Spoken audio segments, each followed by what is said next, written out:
Welcome to Whispers and Fire audiobooks, where cold whispers meet burning hearts. In the quiet of winter, every whisper carries a story, and every story carries a spark. This is Whispers and Fire audiobooks. Welcome back to Frozen Whispers. Jake has survived the storm, but healing is a different kind of battle. And Tracy, who has lived in silence for 2 long years, is about to discover what it means to let someone into her world again. In this episode, small moments become powerful ones. A repaired step, a shared kitchen, a late-night nightmare that changes everything. Jake begins to feel useful again. Tracy begins to feel less alone. And together, they take their first hesitant steps towards something deeper than either of them is ready to name. This is episode 2, where healing begins. Legal disclaimer. This novel presents a work of fiction. The story, including all characters, plot lines, and settings, is completely fabricated and not based on any specific real-life individuals, historical events, or actual locations, past, present, or future. No representation is made regarding the accuracy of any events depicted, and any opinions expressed are those of the fictional characters, not the creator. This story is for entertainment purposes only.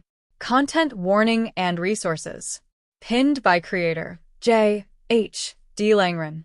This novel discusses mature themes including trauma, PTSD, past suicidal ideation, domestic violence, and institutional corruption. If these topics are difficult for you, please prioritize your well-being. You are not alone. If you or someone you know is struggling, please reach out for help. Every country has local support lines. Check your region's emergency and mental health services for the most accurate numbers. Remember, help is available worldwide. If your country isn't listed, please search online for local hotlines or emergency services in your area. You deserve support and safety. Recap. Frozen Whispers Book 1. The Legacy of Winter's Rescue Episode 1. On a frozen Maine highway, a broken young veteran named Jake Lang walks alone through the biting winter storm. He was hungry, exhausted, and carrying nothing but a duffel bag and the ghosts of the brothers he lost in combat. With every step, he drifts closer to giving up. At the same time, Tracy Russell, a successful but lonely businesswoman still grieving the sudden death of her husband, drives home through the same storm. Their worlds collide in a single, violent moment when a drunk driver's truck clips Jake and sends him tumbling down an icy embankment. Tracy doesn't hesitate. Barefoot, freezing, terrified, she climbs down after him, finds a pulse, and drags his unconscious body back up the slope with sheer will and adrenaline.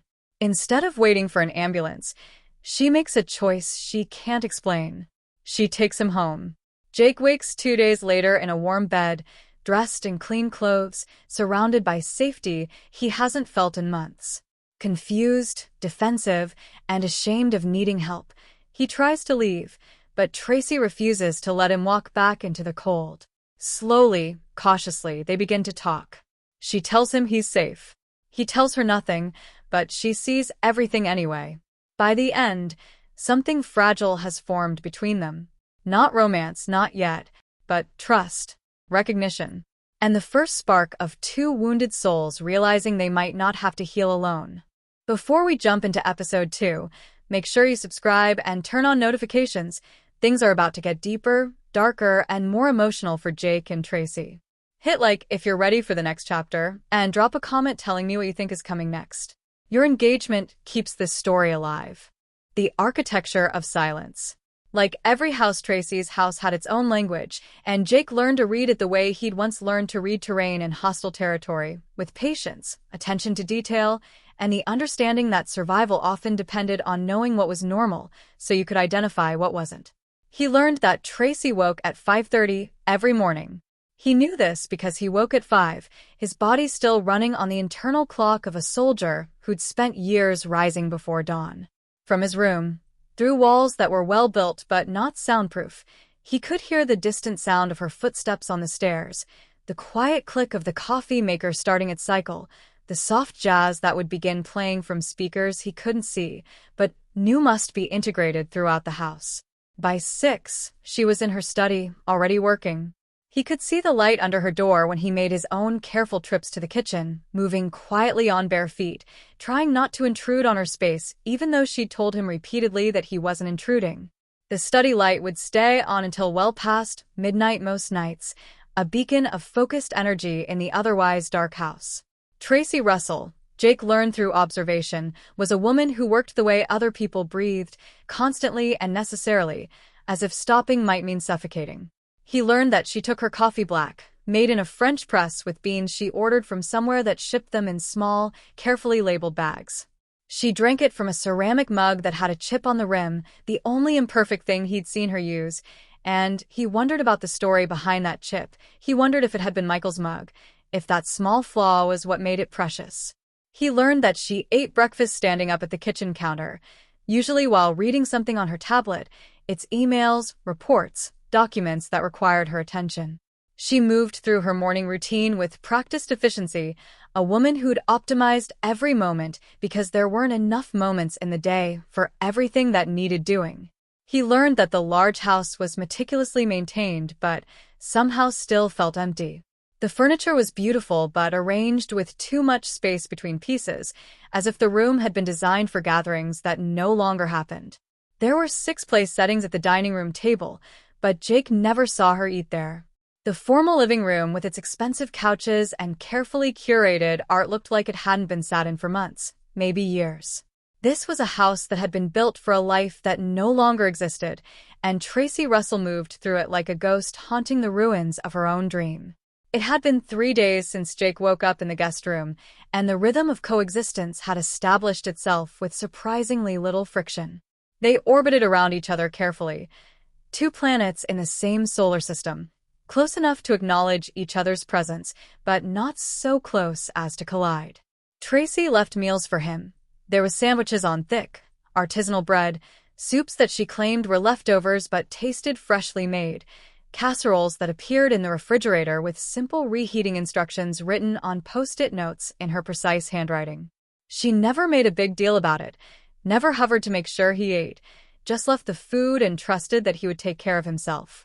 Jake ate everything she left, partly because his body was screaming for the calories after months of irregular meals, but mostly because each meal felt like a gift he couldn't refuse without dishonoring the giving.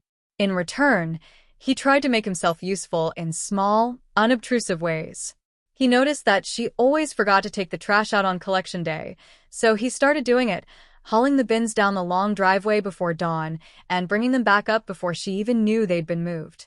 He fixed the loose step on the back porch that she'd been walking around for who knew how long, using tools he found in a well-stocked garage and working slowly so his ribs wouldn't scream too much in protest. He noticed a light bulb out in the hallway and replaced it. He saw that the hinges on the study door squeaked and oiled them. Small things. Quiet things. Things that didn't require acknowledgement or thanks, that could be dismissed as just the natural actions of someone living in a space. But he saw her notice. Saw the way her hand would reach for the trash bins on Tuesday morning and find them already at the curb. Saw the way she paused on that back step, testing it, then glanced around as if looking for the source of the repair. Saw the slight smile when she opened the study door and it swung silently for the first time in probably years. She didn't thank him. He didn't expect her to. They were establishing a different kind of communication, one that happened in actions rather than words, in the quiet reciprocity of 2 people learning to share space without demanding territory. On the 4th morning, Jake woke to find snow falling. Not the brutal, wind-driven snow of the storm that had been raging when Tracy found him, but gentle, peaceful snow that drifted down from a pewter sky like a benediction.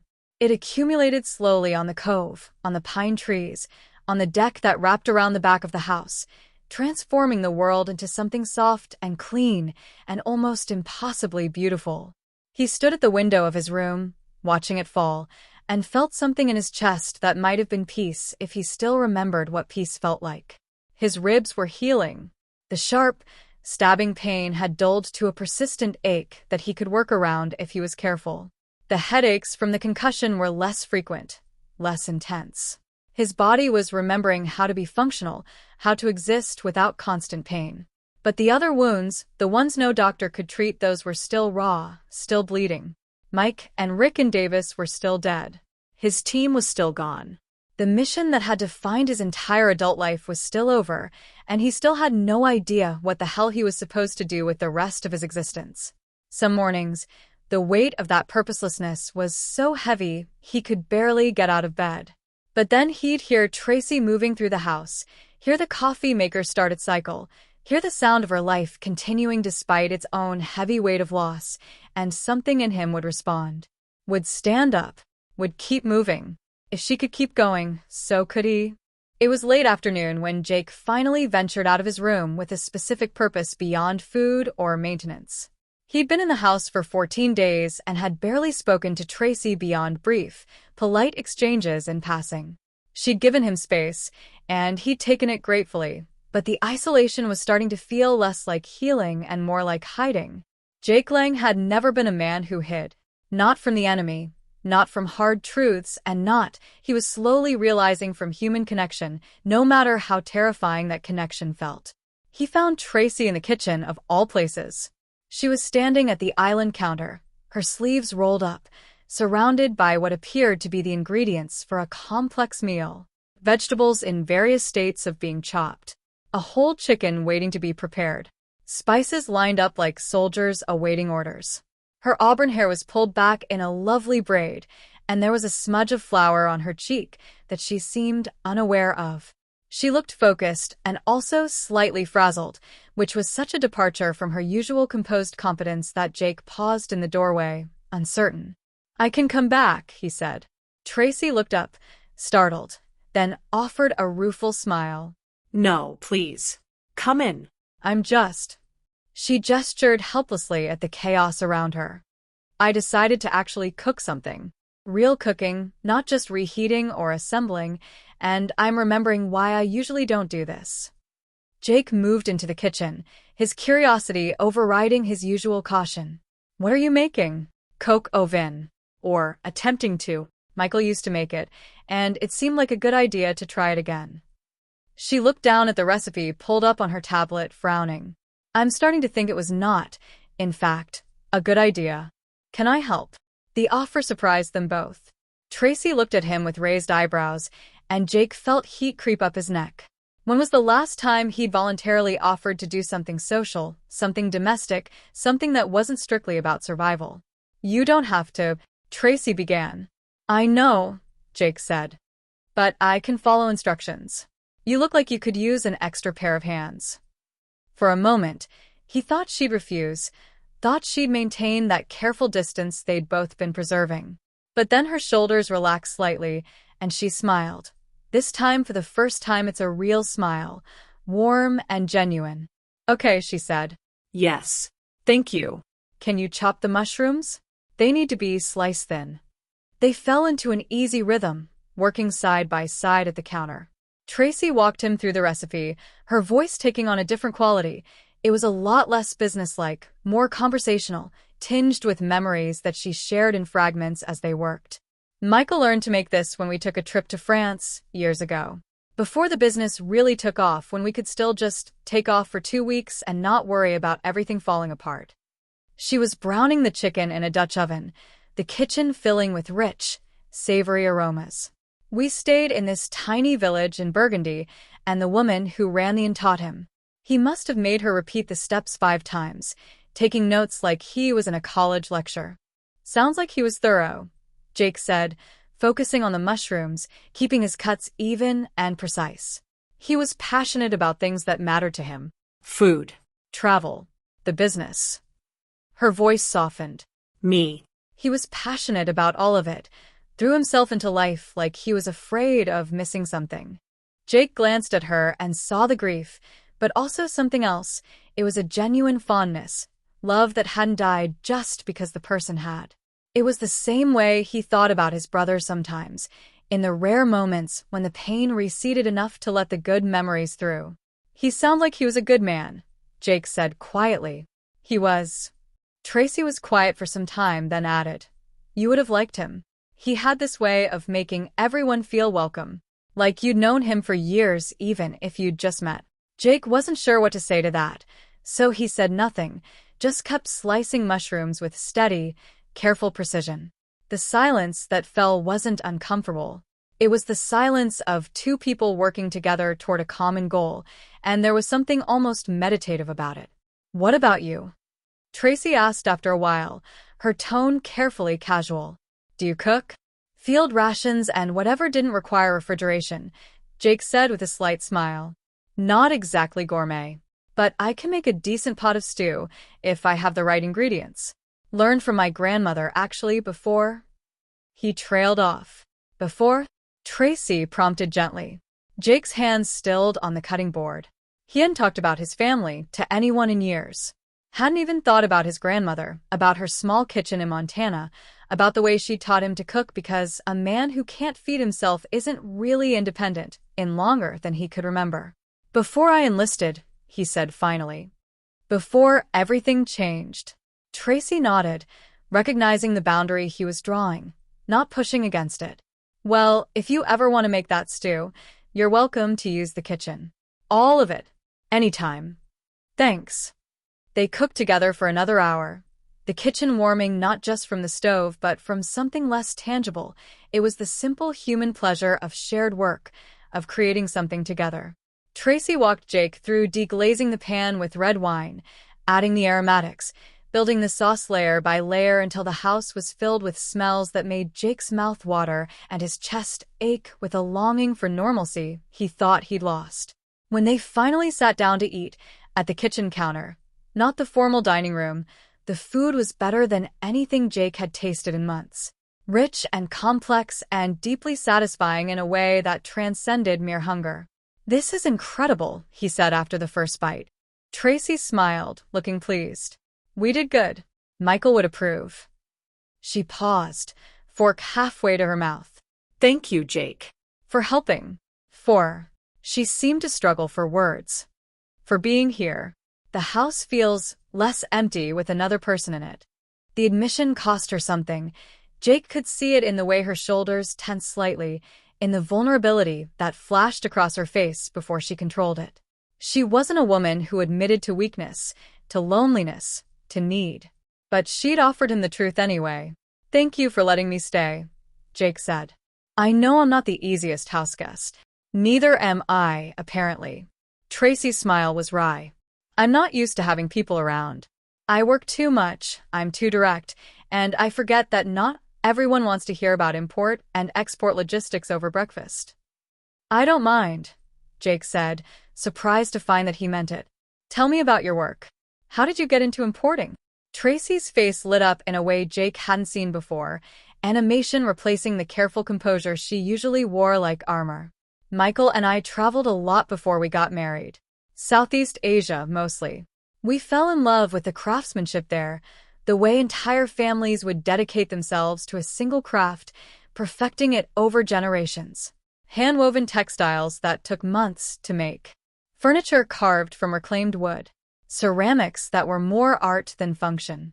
She gestured with her fork, warming to the subject.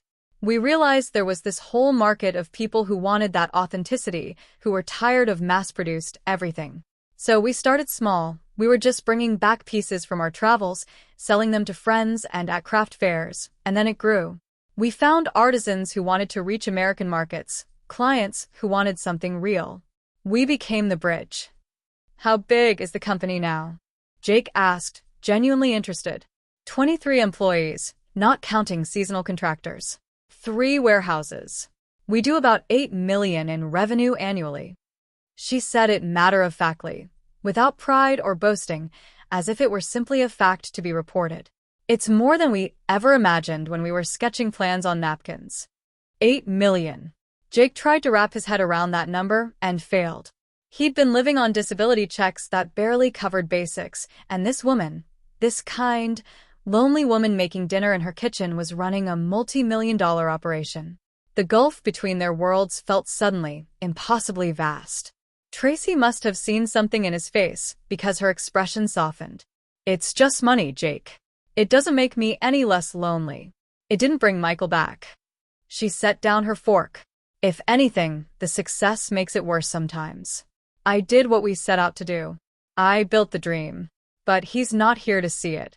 "He'd be proud," Jake said. I don't even know him, but I can tell. He'd be proud of what you've built. Of who you are. Tracy's eyes glistened, but she blinked the tears back and offered him a grateful smile. That means more than you know. They finished the meal in companionable silence, and when Jake stood to clear the plates, Tracy didn't protest. She just let him help clean up. They moved around each other in the kitchen with an ease that shouldn't have been possible after only 14 days, falling into an unspoken division of labor that felt almost domestic. Almost like family. The thought sent a spike of panic through Jake's chest. He couldn't think like that. He couldn't let himself get comfortable here, couldn't start seeing this beautiful house and this remarkable woman as anything permanent. This was temporary. A rest stop. A place to heal before he went back to what? The question haunted him as he wiped down the counter, as he said goodnight to Tracy and retreated to his room, as he lay in bed staring at the ceiling and listening to the house settle around him. What was he going back to? The road? Another town where he didn't fit? Another shelter? Another day labor job? Another night of sleeping rough and wondering why he'd survived when better men hadn't? For the first time, that future didn't just feel empty. It felt impossible. The nightmare came in the deep hours before dawn, as it always did. One moment Jake was sleeping, and the next he was back in the vehicle, the desert sun beating down through bulletproof glass, the radio crackling with chatter from the other units. Rick was driving, Mike was riding shotgun telling some joke Jake couldn't quite hear, and Davis was in the back going over maps with that intense focus he brought to everything. They were laughing. God, they were laughing, and Jake knew what was about to happen, but he couldn't change it, couldn't warn them, couldn't do anything but watch in horror as the road ahead erupted in fire and smoke and the world turned inside out. The impact threw him against the door, the seatbelt cutting into his chest. He tasted copper and dust. His ears were ringing, or maybe that was screaming. Was it that someone was screaming, and the smoke was so thick he couldn't see, couldn't breathe, and the heat was building. The vehicle was going to blow. Get out. He was yelling, clawing at his seatbelt, trying to reach Mike, trying to reach Davis, trying to do something. Get out, get out, get out. But they couldn't get out. The doors were jammed, or they were too hurt, or it was already too late. The heat was growing, flames licking through the vehicle, and Jake was being pulled backward, hands grabbing him, dragging him through a door he didn't remember opening, and he was fighting them, fighting to go back because he couldn't leave them, couldn't. No, Mike. Rick. Davis. Jake woke up shouting, the names torn from his throat like pieces of his soul. He was sitting bolt upright in bed, drenched in sweat, his heart hammering so hard he thought it might burst through his ribs. The guest room materialized around him slowly. It wasn't the Middle Eastern desert, not the burning vehicle, just a quiet room in Maine with snow falling past the windows. Just a dream. Just a memory. Just the same nightmare he'd been having for a year. He dropped his head into his hands, trying to slow his breathing, trying to convince his body that he wasn't dying, wasn't under attack, wasn't failing his brothers all over again. His hands were shaking. His whole body was shaking. A soft knock on the door made him freeze. Jake. Tracy's voice, muffled by the wood. Are you okay? Shame flooded through him, hot and bitter. She'd heard him. Of course she'd heard him. He'd probably woken the entire neighborhood with his screaming. He wanted to tell her to go away, wanted to hide under the covers like a child until she left, wanted to disappear entirely rather than face her after showing this kind of weakness. I'm fine, he managed, his voice hoarse. Sorry. Just a bad dream. The door opened. He hadn't locked it. He was stupid and careless, and Tracy stood there in the doorway wearing flannel pajama pants and an oversized MIT sweatshirt that had probably been Michael's. Her hair was down, loose around her shoulders, and her face was soft with concern and something else. Understanding, maybe. Can I come in? She asked. Every instinct told him to say no, to maintain the distance, to protect what remained of his dignity, to not let her see the broken, screaming mess he became in the dark. But he was so tired of being alone with the nightmares. Yeah, he said quietly. Yeah, it's okay. Tracy crossed the room and sat down on the edge of the bed, not touching him but close enough that he could feel her presence, like a warm weight beside him. She didn't say anything at first, just sat there, giving him space to breathe, To collect himself. Middle Eastern desert? She asked finally. Jake nodded, not trusting his voice. How often? Most nights. The admission felt like failure. Sometimes multiple times a night. It's always the same. The explosion. The fire. Not being able to save them. Your brothers. Not a question. She'd been listening to him talk in his sleep, or maybe she'd just understood from context. Jake found he didn't care. The secret was already out, bleeding into the space between them. Mike, Rick, and Davis. Saying their names out loud to another person felt like cutting open an old wound that had never properly healed. My team. My friends. The closest thing to family I had. What happened to them? Tracy's voice was gentle, giving him permission to share or not share, whatever he needed. Jake was quiet for a long time, staring at his hands, the scarred, calloused hands that hadn't been able to hold onto the people who mattered. When he finally spoke, his voice was flat, emotionless, the only way he could tell the story without falling apart. IED. Improvised explosive device. We were running security for a supply convoy, and they were supposed to hit the ammunition supply vehicle behind us. They hit our vehicle instead, and that's when the ambush started. Small arms fire from 3 positions. We were pinned down and their vehicle, it was on fire. He swallowed hard. I tried to get them out. Pulled Rick free, but he was already gone. The others, the fire was too hot, the smoke too thick. I couldn't get to them. His voice cracked on the last word, and he felt Tracy's hand cover his. Her fingers were warm, solid, and real. Then the vehicle exploded. I was close enough that it threw me 10 feet, burned the right side of my face, my neck. I woke up in a field hospital 3 days later, and they told me all 3 of them were dead. I'm sorry, Tracy whispered. I'm so sorry, Jake. The worst part, Jake continued, needing to get it all out now that he'd started, is that they gave me a medal for it. A silver star. For valor. They said I was a hero for trying to save them, for providing covering fire so the rest of the convoy could escape. He laughed, a bitter sound. A hero. I couldn't save the people who mattered most, but I'm a hero. You survived, Tracy said softly. That's what matters. Does it?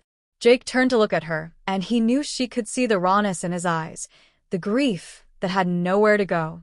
Some days, I'm not sure why I did. Why I got to walk away, and they didn't. What makes my life worth more than theirs? Nothing makes your life worth more. But it doesn't make it worth less, either.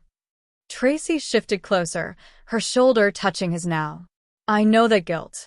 After Michael died, I spent months wondering why. Why him, and not me? Why couldn't it have been me having the aneurysm? He was the good one, the one everyone loved. I was just the woman who managed the spreadsheets. That's not true, Jake said immediately. No, it's not. But grief doesn't deal in truth. It deals in pain. The pain convinced me that I'd somehow stolen his life, that I should have died instead. She looked at him. A therapist finally got through to me. She said something I think about a lot. You're not surviving at their expense. You're surviving with their memory. Jake felt something crack in his chest, some wall he'd built to contain the grief, and suddenly the tears he'd been holding back for a year were spilling over. He tried to stop them, tried to maintain control, but Tracy's arm came around his shoulders and pulled him close, and he found himself leaning into her, letting her hold him while he fell apart. She didn't tell him it was okay, didn't offer empty platitudes. She just held him, steady and strong, while he cried for Mike and Rick and Davis, for the family he'd lost, for the man he used to be who died in that desert alongside his brothers. When the tears finally slowed, when Jake had nothing left to give, he pulled back slightly, embarrassed and grateful in equal measure. Sorry, he said, his voice rough. I don't usually. You needed it, Tracy said simply. There's no shame in grief. Not here. She stood, and Jake thought she was leaving, but instead she went to the bathroom and returned with a box of tissues. She set them on the bedside table, then surprised him by settling back down on the edge of the bed. Do you want to be alone? She asked. Or, would you like company? The question was offered without judgment, without expectation. just an option freely given. Jake thought about it. Thought about the empty hours until dawn, the likelihood of falling back asleep only to wake screaming again. Thought about the loneliness that had been his constant companion for so long. "Company," he said quietly. "If you don't mind." Tracy smiled. "I don't mind." She shifted to sit with her back against the headboard, pulling up her knees and wrapping her arms around them. "Want to hear about the first time Michael and I tried to import furniture from Thailand?" Jake settled back against the pillows, still shaky but calmer now, and nodded. Tracy launched into a story about shipping containers and customs disasters, about a table that arrived in 600 pieces with no instructions, about her and Michael laughing until they cried while trying to figure out which dowel went where. Her voice was warm and animated, painting pictures with words, and Jake found himself relaxing, the nightmare receding into the background. She told him about early morning calls with artisans, about learning to negotiate in 3 languages she barely spoke, about the time she'd accidentally insulted a pottery master's entire family line by using the wrong honorific and had to spend an hour apologizing with the help of a flustered translator. She was funny. That surprised Jake more than anything. Tracy Russell, successful businesswoman with the $1 million house and the designer clothes, was actually funny. She did voices for the different people in her stories, laughed at her own mistakes, turned what should have been dry business anecdotes into entertaining tales. Slowly, gradually, Jake felt himself returning to his body, to the present moment, to the peaceful guest room in Maine rather than the burning desert of his nightmares. "Thank you," he said when she finally wound down, her voice getting sleepy. "For staying. For all of it." "We all need someone when the dark gets too heavy," Tracy said, her eyes already half closed. "That's just being human." She stayed for another hour, talking intermittently, then just sitting in comfortable silence while the snow fell outside and the house creaked around them. When Jake's breathing finally evened out into sleep, Tracy quietly slipped from the room, leaving the door cracked open so he'd know he wasn't alone if he woke again. But he didn't wake.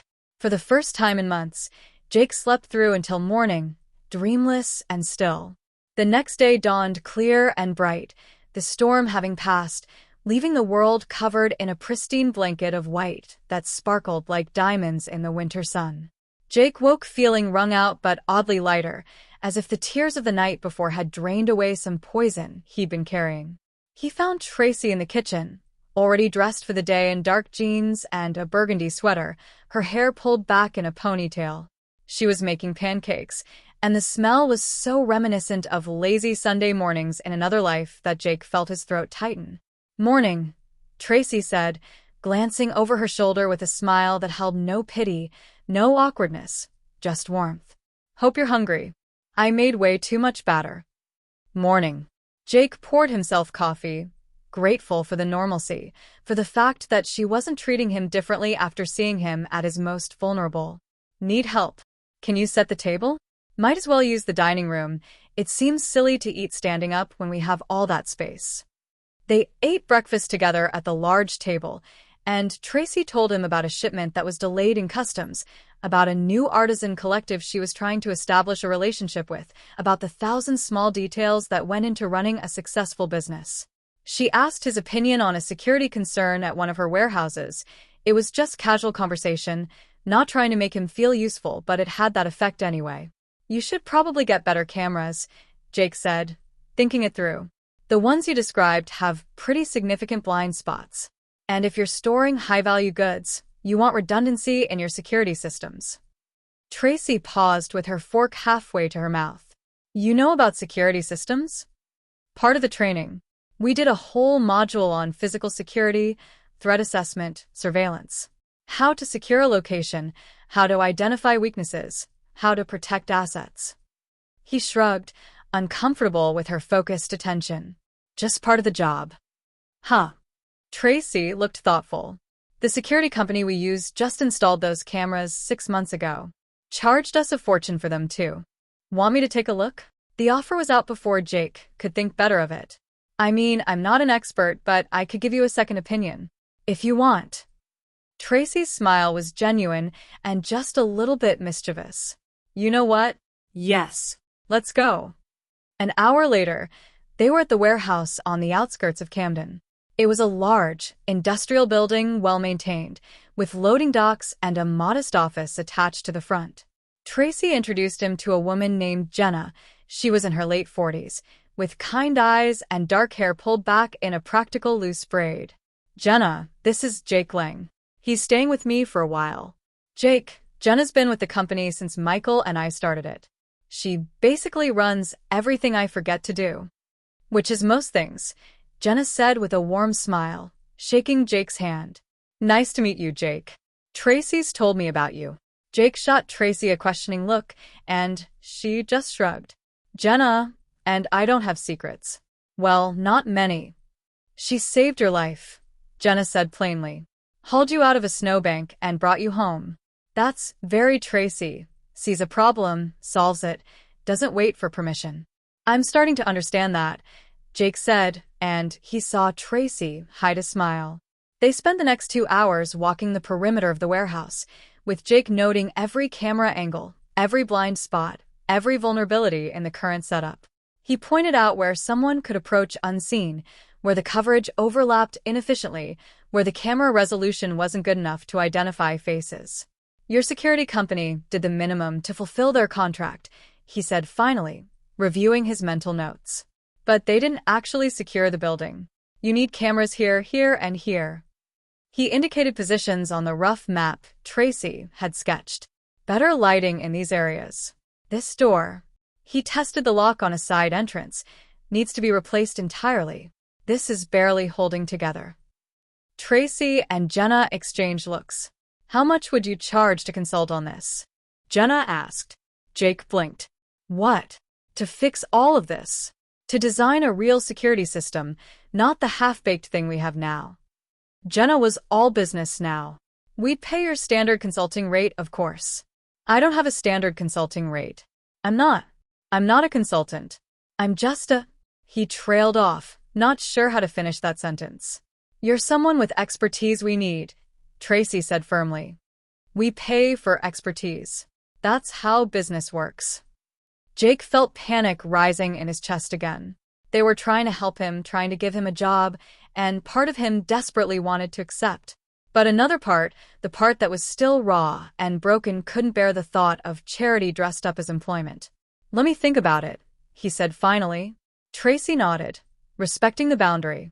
Fair enough. But the offer stands. As they drove back to the house, Jake stared out the window at the snow-covered landscape, his mind churning.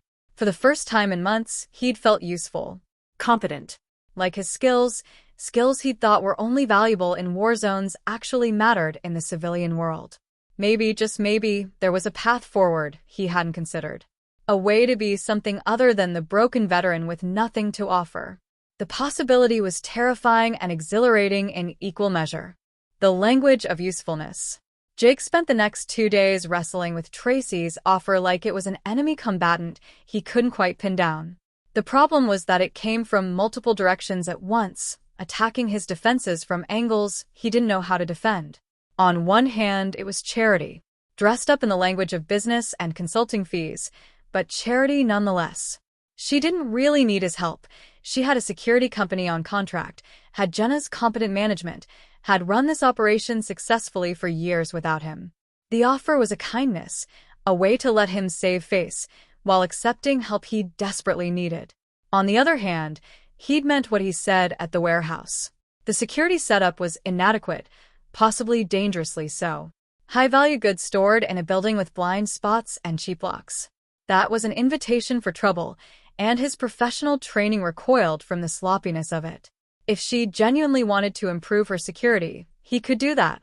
He had the knowledge, the experience, the eye for vulnerabilities that came from years of thinking tactically. But that led to the third hand, and Jake was aware he was running out of hands here, which was that accepting the job meant staying. Not just for a few more days of recovery, but for weeks, maybe months. It meant putting down roots, however shallow, in a place that wasn't his, with a woman who'd already given him more than he could ever repay. It meant allowing himself to hope that he could be useful again. Hope was the most dangerous weapon in his arsenal, more likely to blow up in his face than any IED. He was sitting on the deck behind the house, ignoring the cold seeping through his borrowed coat, watching the gray Atlantic churn against the rocky shore.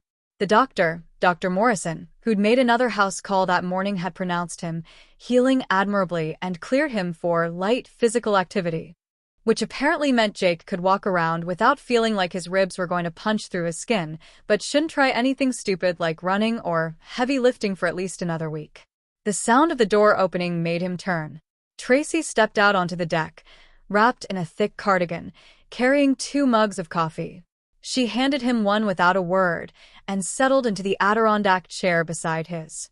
They sat in silence for a while, watching the water, breathing the salt air. This had become something of a ritual over the past few days, these quiet moments of coexistence that didn't require conversation, didn't demand anything beyond presence. "I'm not trying to trap you, you know," Tracy said finally, her voice carrying easily over the sound of the waves. "With the job offer. If you want to say no, say no. I won't be offended." Jake took a sip of his coffee, buying time. "That's not what I'm worried about." "What are you worried about?"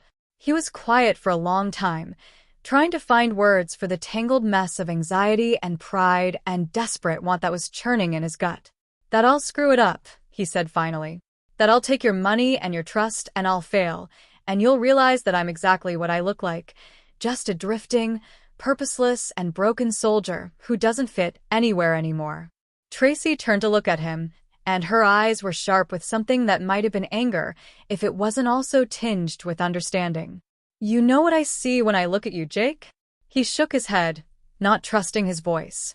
"I see someone who's been through hell and came out the other side. I see someone who tried to save his brothers even when it meant putting himself in danger. I see someone who fixes loose steps without being asked, who notices when the trash needs to go out, who understands security systems and threat assessment, and 100 other things I don't." She paused. "I see someone who's been told he's broken so many times he started to believe it. But you're not broken. You're healing. There's a difference." "You don't know that I can do this," Jake said, his voice rough. "The security assessment, the consulting, what if I'm wrong? What if I miss something important? Then you'll miss something and we'll fix it." Tracy shrugged, as if it were that simple. "Jake, I've been running a business for 7 years. I've made 100 mistakes. Some of them cost me money, some cost me opportunities, and I survived all of them. This isn't about perfection, it's about improvement. Your worst day, consulting on security, will still be better than what we have now." Jake wanted to argue, wanted to push back against her confidence in him, but he was finding it hard to maintain his objections in the face of her straightforward pragmatism. Tracy Russell, he was learning, didn't deal in false comfort or empty reassurances. When she said something, she meant it. "Okay," he said finally, the word feeling like jumping off a cliff and hoping there was water below. "Okay, I'll do it. But we do this right, with a real contract, real consulting rates, and professional boundaries. I'm not your charity case. I'm your security consultant. Those are different things." The smile that spread across Tracy's face was pure triumph. "Deal." "Jenna's already drafting the contract. She'll have it ready by tomorrow." "You were that sure I'd say yes?" "I was that sure you'd do the right thing. For both of us." Tracy stood, taking her empty mug. "Come on. I want to show you something." The something turned out to be Tracy's home office, which Jake had only glimpsed in passing. It was a spacious room with the same floor-to-ceiling windows that characterized the rest of the house, offering a view of the cove that would have been distracting if you weren't used to it. The desk was a massive piece of reclaimed wood that Tracy said had come from a fishing boat in Vietnam, and the walls were lined with photographs.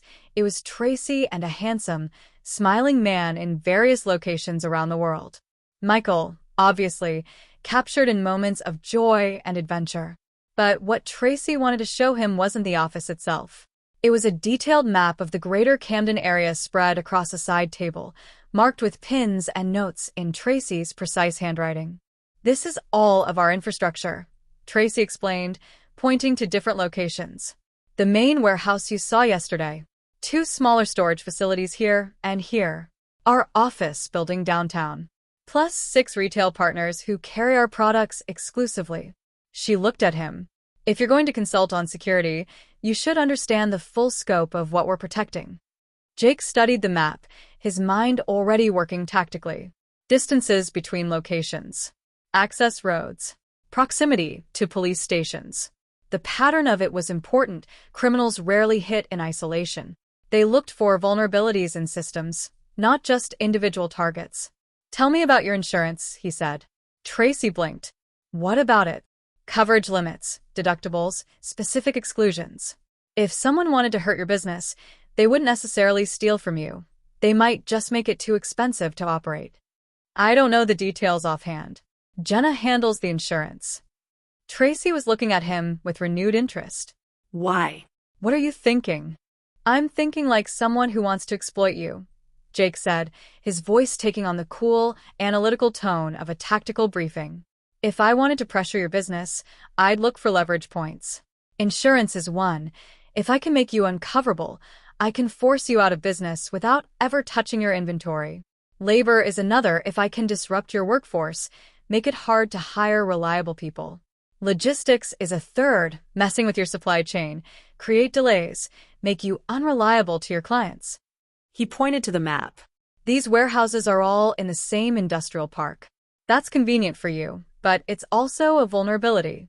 One fire, one contamination event, one coordinated theft, and you lose everything. You have redundancy in your physical locations, but do you have it in your operations?" Tracy was staring at him now, her expression a mix of concern and something that might have been respect. "Should I be worried?" "Probably not," Jake said, softening his tone. "I'm just pointing out how someone with bad intentions would think. The fact that you've operated this long without major incidents means either you're lucky or you're not a target worth hitting." But he hesitated, then decided to say it anyway. "If you were ever a target, you'd want to know about it before it became a crisis."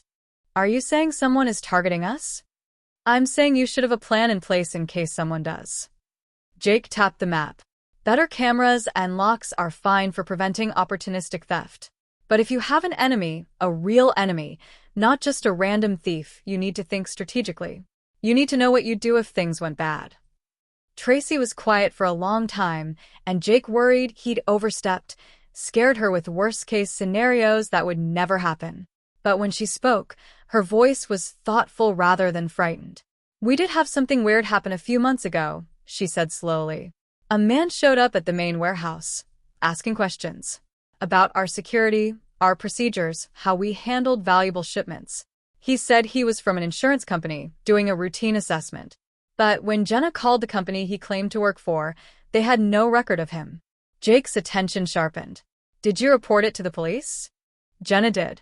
They took a statement, said they'd look into it, and we never heard back." Tracy frowned. "It was odd, but nothing came of it. We just figured it was some scam that didn't pan out." "Maybe." Jake's mind was already working through the implications. A false insurance inspector was a classic reconnaissance move. Get inside, assess the target, identify vulnerabilities without raising immediate alarms. Did Jenna get a name? A description? She might have written it down. She's meticulous about records. Tracy pulled out her phone and fired off a quick text. "I'm asking her to pull the file." "Good. I'd like to see it."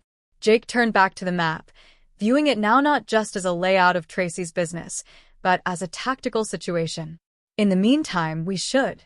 His phone buzzed in his pocket. Except it wasn't his phone. His phone had died weeks ago. The battery swollen and useless, and he hadn't had the money to replace it. This was a new phone, in a box that had appeared on his nightstand this morning with a simple note. "For business." T. Jake pulled it out, staring at the sleek device. Top of the line, already activated and programmed with Tracy's number and Jenna's. "You can't consider to consult for me or anyone if I can't reach you," Tracy said, her tone daring him to argue. "It's a business expense." Jake wanted to protest, wanted to push back against another gift, another piece of charity. But he was starting to understand that Tracy showed care through action, through practical solutions to practical problems. Fighting her on it would be rejecting not just the phone, but the underlying message. "You matter. Your work matters. I need to be able to reach you." "Thank you," he said instead, the words inadequate but sincere. The phone buzzed again. A text from Jenna. found the file. Coming by the house in 20 minutes. Jenna arrived exactly 20 minutes later, because of course she did. She was the kind of person who probably color-coded her calendar and had never been late to anything in her life.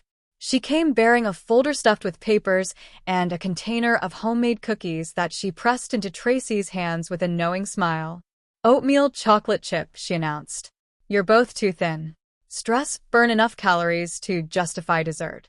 They settled around the dining room table, and Jenna spread out the contents of the folder with the efficiency of someone presenting a briefing. Incident report from the local police. Her own detailed notes from the encounter. A picture from the security system of the man who'd claimed to be an insurance inspector. Jake studied the picture. White male, 40s, average height, average build. The kind of face that wouldn't stand out in a crowd, which was probably intentional. But there were details. He has a scar on the left eyebrow, a slightly crooked nose that suggested this wasn't someone's first rodeo. Did he have an accent? Jake asked. Local, Jenna said. Maine coast, born and raised. He knew the area, mentioned a few local businesses by name. That's part of why I didn't immediately question him. He seemed legitimate. What did he want to see?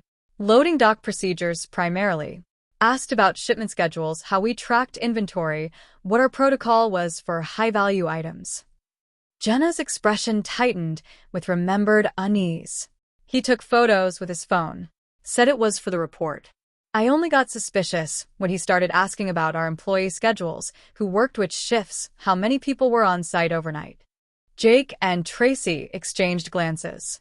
That wasn't insurance assessment, that was casing for a heist. Did anything happen after? Jake asked. Any attempted break-ins? Any suspicious activity around the warehouses? Not that we noticed, Jenna said. But we also weren't looking for it, not really. After the police said they'd investigate and then nothing happened, we just moved on. She looked at Tracy. Should we have been more worried? Water under the bridge, Tracy said, but Jake could see the concern in her eyes. What matters is what we do now. Jake pulled the map of Tracy's business locations across the table, studying it with fresh eyes. Here's what I'm thinking. We do a comprehensive security audit of all your locations. Not just cameras and locks, but procedures, personnel, and vulnerabilities. I document everything, give you a prioritized list of improvements, and we implement them systematically. That sounds expensive, Jenna said, though her tone suggested she wasn't necessarily opposed. It is, Jake admitted, but it's cheaper than dealing with a major theft or vandalism. If someone is actively planning something, we want to make them reconsider their target. Make it too hard, too risky, and they'll move on to easier prey. Tracy was nodding slowly. How long would this take? For a thorough audit? 2 weeks, maybe 3. Depends on how much access I have, how cooperative your staff is, whether I find any immediate red flags that need addressing. Jake met her eyes. It means I'd need to be on site a lot. At your warehouses, your office, observing your operations. That's fine. More than fine. Tracy turned to Jenna. Can you set up introductions with the warehouse managers? Let them know Jake will be coming by, that he has my full authorization to look at anything he needs to see. Already making a list in my head, Jenna said with a smile. She looked at Jake with undisguised approval. I'm glad Tracy found you. We've needed someone with your kind of expertise for a long time. After Jenna left, Jake spent the rest of the afternoon drawing up a preliminary assessment plan.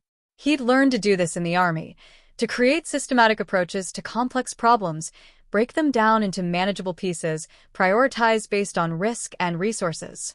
It was deeply satisfying work, the kind that engaged his mind completely and left no room for the darker thoughts that usually circled like sharks. Tracy worked at the other end of the dining room table, handling her own business, but Jake found he liked the companionable silence, the shared focus. Every so often, one of them would look up and catch the other's eye, exchange a small smile, then return to work. It felt domestic in a way that should have been terrifying, but somehow wasn't. When Tracy's phone rang, shattering the productive quiet, Jake saw her frown at the caller ID before answering. This is Tracy Russell. Her voice shifted into business mode, crisp and professional. A pause, and then her expression hardened. I see. And you're calling because? Another pause. Mr. Douglas, I appreciate your concern, but as I've explained before, we have adequate security measures in place. Her fingers drummed on the table, a rare display of agitation. No, I don't think that's necessary. Thank you for your call. She ended the conversation with barely concealed frustration and tossed the phone onto the table. Problem? Jake asked. Maybe. Tracy rubbed her temples. That was Dennis Douglas. He owns the industrial park where our warehouses are located. Third time this month he's called to express concern about security in the area. Keeps suggesting we should hire additional private security, even gave me the name of a company. It's starting to feel less like neighborly concern and more like a sales pitch. Or a shakedown, Jake said quietly. Tracy's head snapped up. What? Classic protection racket pattern. Create concern about security, offer a solution, imply bad things might happen if you don't accept. Jake kept his voice neutral, not wanting to alarm her unnecessarily. Could be nothing. Could be exactly what it looks like, just a property manager who's genuinely worried and maybe gets a kickback from the security company he's recommending. But it's worth noting the pattern. You think someone's trying to extort me? I think someone might be testing to see if you're vulnerable to that kind of pressure. Jake pulled out his new phone and opened the Notes app. Tell me about this security company Douglas recommended. You remember the name? Titan Protection Services. I looked them up after the first call. They're legitimate, licensed, have good reviews online. That doesn't mean Douglas isn't using them as cover for something else. Jake made a note. I'll look into it. In the meantime, if Douglas calls again, be pleasant but non-committal. Don't refuse outright. Don't agree to anything. Just say you're reviewing your options. Tracy was staring at him with an expression Jake couldn't quite read. Concern, definitely. But also something that looked almost like relief. You're good at this, she said. At what? Reading situations. Understanding threats. Most people would have just dismissed Douglas as an annoying salesman. You're 3 steps ahead, seeing the patterns I'm missing. Jake felt heat creep up his neck. It's just training. Force of habit. It's more than that. Tracy leaned forward, her eyes intense. This is why I wanted you on this, Jake. Not because I felt sorry for you, not because I wanted to give you charity, but because you're genuinely good at something I need. That brain of yours, she tapped her temple. That's valuable. You're valuable. The words hit Jake like a physical blow, knocking the air from his lungs. He'd been called a lot of things over the past year: broken, damaged, a liability, a lost cause. His own father had looked at him and seen a dead son walking. The VA doctors had seen a case number, a collection of symptoms to be managed. The world had looked at him and seen nothing worth saving. But Tracy Russell looked at him and saw value. She saw capability. She saw a person who could contribute something meaningful. God help him, he wanted to believe her. That evening, Jake lay in bed staring at the ceiling, his mind too active for sleep. The guest room that had felt like a temporary shelter now felt like something else. It wasn't quite home, but maybe the first step toward understanding what home could mean. His phone, his new phone, still strange in his hand, buzzed with a text from Tracy. Can't sleep either. Hot chocolate on the deck, if you want company. Jake smiled despite himself. He pulled on the flannel robe that had appeared in his closet alongside the other clothes Tracy had quietly provided and made his way through the dark house to the back deck. Tracy was there, wrapped in a thick blanket, 2 steaming mugs on the small table between the chairs. The night was clear and cold, the stars so bright they looked like holes punched in the fabric of the sky. The sound of the ocean was a constant, rhythmic presence, a heartbeat that matched his own. You made real hot chocolate, Jake said, picking up the mug. Not the instant powder kind, but the kind made with actual chocolate and milk and probably vanilla, rich and perfect. Michael's recipe, Tracy said. He claimed the secret was a pinch of cinnamon and good dark chocolate, but I think the real secret was that he made it with love. She smiled, but there was sadness in it. Cheesy, I know. Not cheesy. True. Jake took a sip, and the warmth spread through him, chasing away the cold. This is perfect. They sat in silence for a while, watching the stars, listening to the ocean. These moments, they were quiet, peaceful, and requiring nothing but presence had become precious to Jake. They were proof that he could exist in the world without constant vigilance, that there were spaces safe enough to simply be. "I'm scared," Tracy said suddenly, her voice soft but clear in the cold air. Jake turned to look at her. Of Douglas? Of the possible extortion? Of this. She gestured between them, then at the house, at the world around them. Of letting someone into my life again. Of caring about whether they stay or go. She met his eyes. "I've been alone for 2 years, Jake. I got good at it. Built my fortress, focused on work, convinced myself I was fine. Then you showed up, and suddenly the house feels too quiet when you're not in it." Jake's heart was hammering in his chest. "Tracy, I'm not asking for anything," she said quickly. "I'm not declaring feelings or expecting you to reciprocate or any of that. I wanted you to know that you matter. That having you here has changed things for me, even if nothing else changes between us." She pulled the blanket tighter around her shoulders. "You make me remember what it feels like to have a partner. Someone to share the load with. Someone who sees me not just as the business owner or the widow, but as Tracy." Jake was quiet, sitting in silence, his throat tight with emotion he didn't have words for. Everything in him wanted to reach across the space between them, wanted to take her hand, wanted to tell her that she'd changed things for him too. That she'd given him a reason to wake up in the morning, a purpose beyond mere survival, a glimpse of what life could be if he let himself believe in second chances. But he also knew that they were both still healing.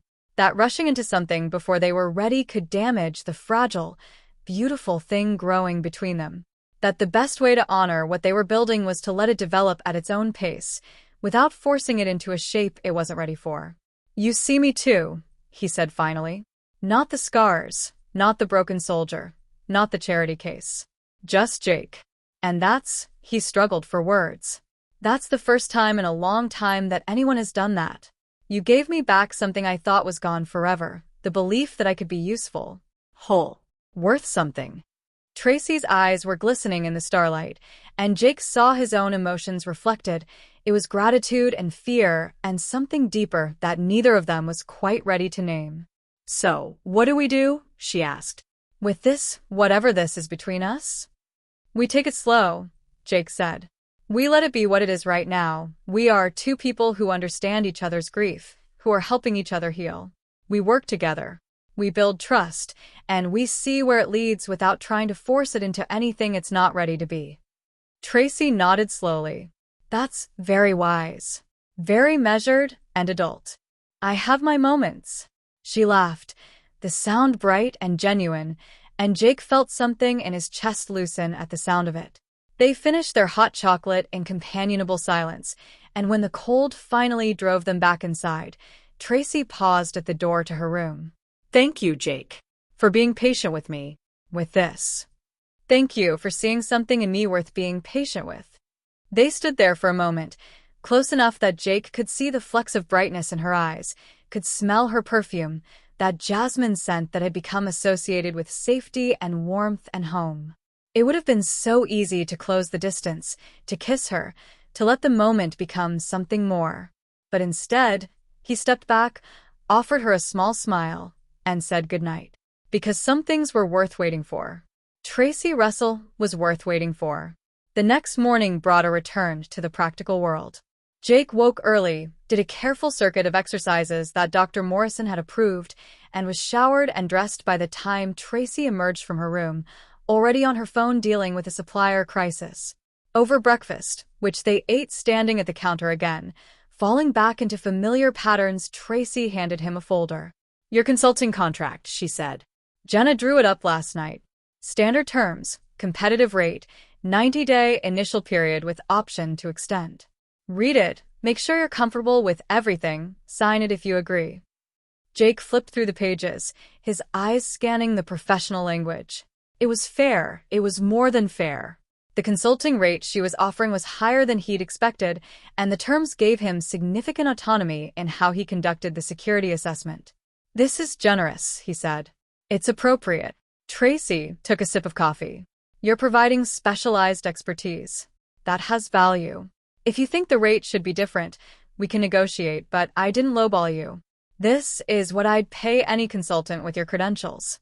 Jake signed the contract on the counter, his signature, that was unused for months, looking shaky but determined. When do I start?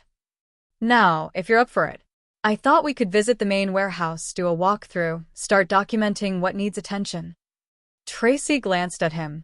Unless you need more recovery time? Dr. Morrison said light activity, and I don't want to push you if you're not ready. I'm ready. And he was. His ribs were sore but manageable, his head clear, his body responding to good food and rest with the resilience of youth and military conditioning. More importantly, his mind was engaged, focused on a mission that mattered. He felt useful for the first time in a year. Let's go to work. The drive to the warehouse was quiet but comfortable. Tracy navigated the familiar roads with easy competence while Jake watched the landscape roll by, the dense pine forests giving way to the outskirts of Camden, then to the industrial park where Tracy's businesses were located. The warehouse looked different in full daylight. Bigger. More vulnerable.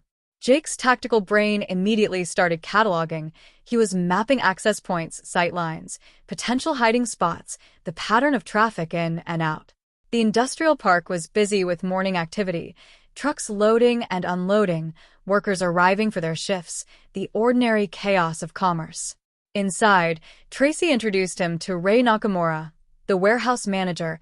He was a man in his early 60s with calloused hands and sharp eyes that immediately assessed Jake with the directness of someone who'd spent a lifetime managing people and inventory.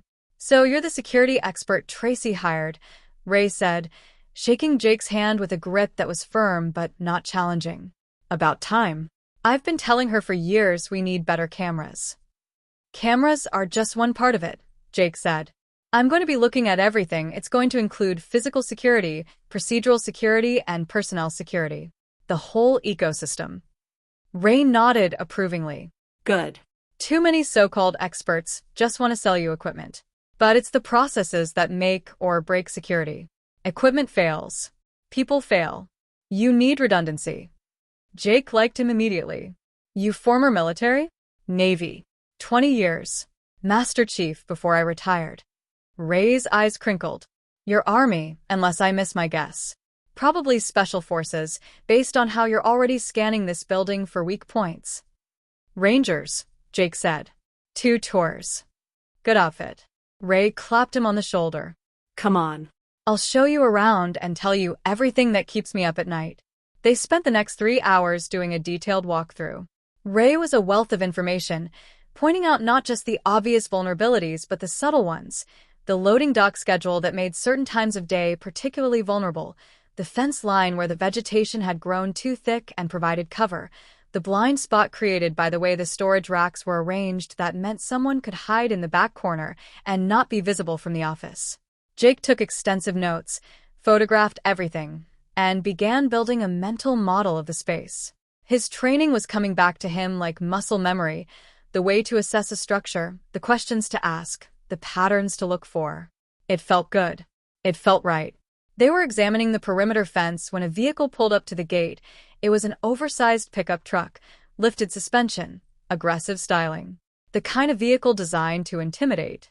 A man got out mid-40s, wearing a cheap suit that didn't quite fit right and a smile that was fake and obviously forced.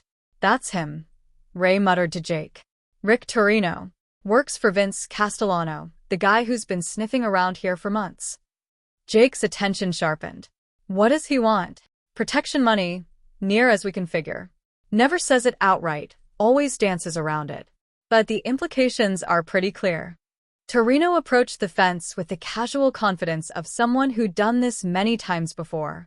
His gaze swept over Jake, dismissing him as unimportant, before settling on Ray with false friendliness.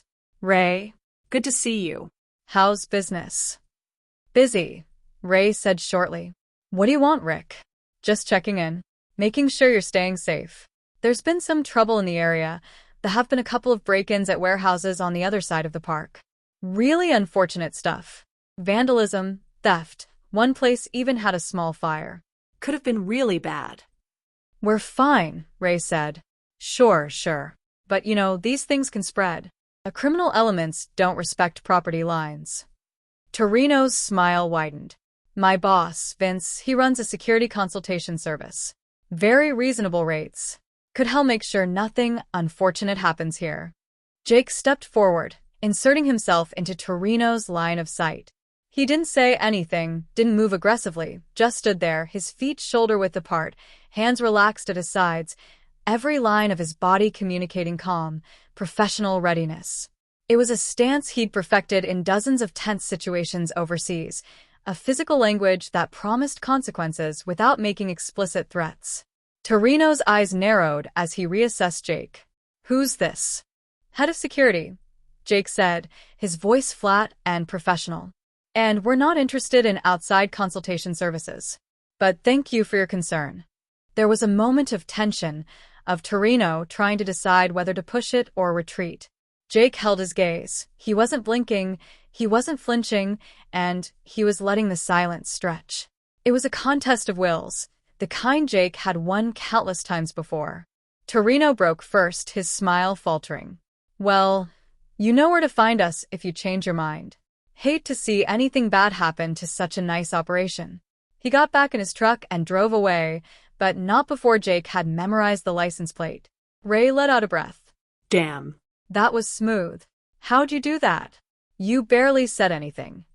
Sometimes the threat of violence is more effective than violence itself, Jake said, still watching the truck disappear. Men like that are predators.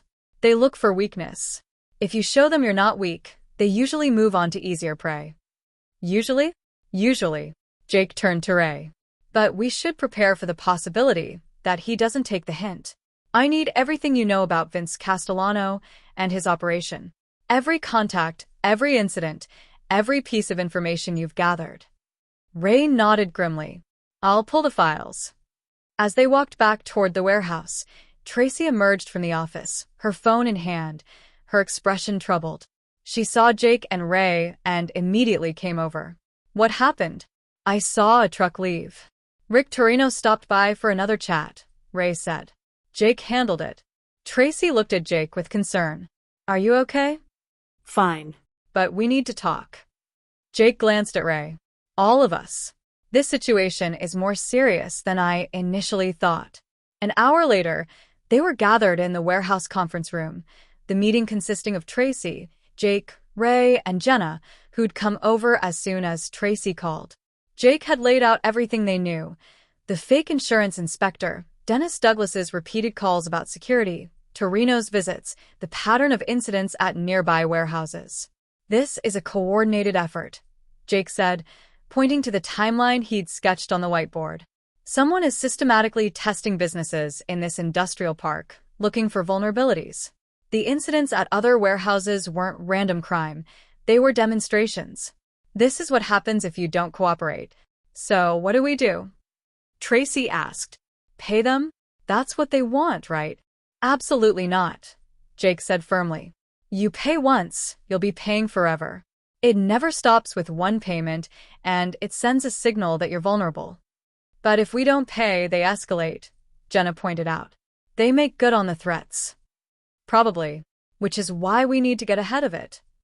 Jake turned to Tracy. You need to report this to the police. Everything. Create an official record. I've tried that before, Tracy said, frustration clear in her voice.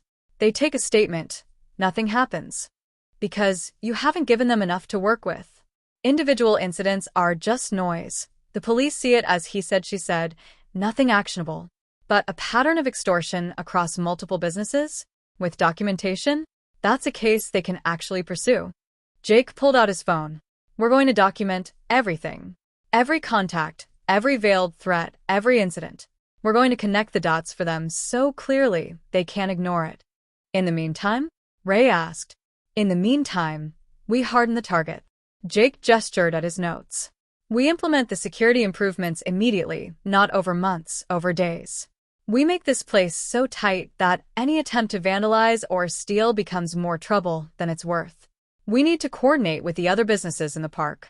This guy is hitting multiple targets. If we all respond together, we're stronger than if we try to handle it individually. Tracy was nodding, her expression shifting from worried to determined. Okay, what do you need from me? Resources. Authority to implement changes quickly. You will have to trust that I know what I'm doing. She met his eyes. You have all three. The next 2 weeks were a blur of activity that Jake threw himself into with single-minded focus. He was on site at the warehouses every day, working with Ray to implement immediate security improvements. Better locks on all entry points, installed within 48 hours. Motion-activated lights along the perimeter, making it impossible to approach the building in darkness. Security cameras repositioned to eliminate blind spots, with the feeds now recording to encrypted cloud storage rather than easily accessible local drives. But the physical security was only part of it. Jake also worked with Ray to tighten procedures. They implemented new protocols for inventory checks, revised visitor logs, randomized patrol patterns for the security guards. He trained the warehouse staff on situational awareness, teaching them what to look for, how to report suspicious activity, how to stay safe without panicking. He also reached out to the other businesses in the industrial park, offering free security consultations to anyone who'd been contacted by Torino or his associates. It turned out there were 7 other companies dealing with the same pressure, and Jake brought them all together for a meeting where they agreed to coordinate their response. They would all be documenting everything, sharing information, presenting a united front to both the police and the extortionists. Colonel William Davenport, the security manager for the entire industrial park, was a godsend. A Vietnam veteran with decades of experience, he'd been struggling to manage security for the whole park with a skeleton crew and outdated equipment. When Jake approached him with the coordination plan, the colonel embraced it immediately. "Son, this is the first time anyone's treated security here as a strategic operation instead of just putting warm bodies in uniforms," he said, shaking Jake's hand with genuine gratitude. "Where'd you learn to think like this?" 75th Ranger Regiment, sir. Rangers. Knew there was a reason I liked you. The colonel pulled out a map of the industrial park that was marked with notes and incidents. "Let me show you what I've been tracking. Maybe together we can finally nail these bastards." They worked together to build a comprehensive picture of the extortion operation. It was not just Torino's visits, but the timing of incidents, the pattern of pressure, the likely chain of command. The colonel's institutional knowledge combined with Jake's tactical thinking produced insights that neither could have generated alone. Tracy watched all of this unfold with a mixture of relief and something else. It was pride, or vindication. Her instinct to hire Jake was proving correct in ways even she hadn't fully anticipated. He wasn't just improving her security. He was building a network, mobilizing a community, turning isolated targets into a coordinated defense. "He's remarkable," Jenna said one afternoon, watching through the office window as Jake conducted an impromptu training session with the warehouse staff. "I've never seen anyone take command like that without actually giving orders. He asks questions, makes suggestions, and somehow everyone ends up following his lead." "That's what good leaders do," Tracy said softly. "They don't demand authority. They earn it." The professional arrangement they'd established was working perfectly. Jake was a model consultant. He was extremely punctual, thorough, communicative, and providing regular updates and detailed reports. But there was more to it than just professionalism. They'd fallen into an easy partnership, anticipating each other's needs, filling in each other's gaps, working together with a kind of seamless coordination that usually took years to develop. They carpooled to the warehouse most days, using the drive time to strategize and debrief. They ate lunch together in the warehouse break room, surrounded by Ray's staff, and Jake was gradually losing his wariness around groups of people. They reviewed Jake's progress reports over dinner, spreading documents across Tracy's dining room table, and their discussions would drift from business to personal and back again, without clear boundaries. It should have been confusing, this blending of professional and personal, but somehow it worked. Maybe because they'd established the professional relationship on a foundation of personal trust. Maybe because they were both people who expressed care through action rather than words.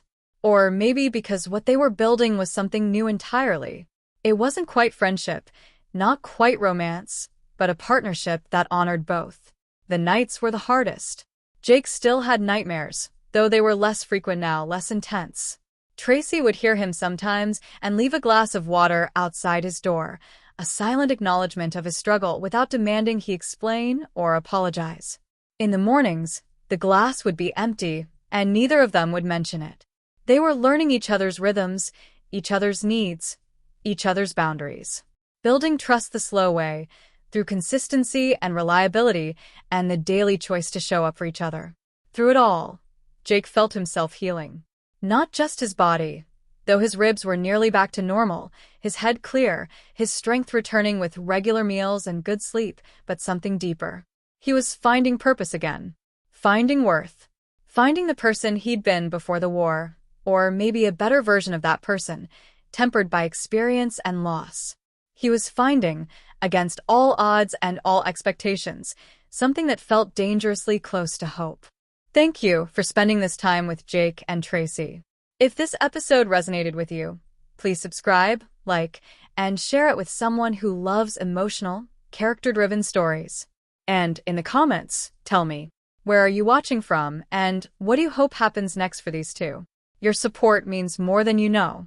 Jake and Tracy have found a fragile rhythm with shared meals, shared silence, shared healing. But episode 3 brings the first cracks in that piece.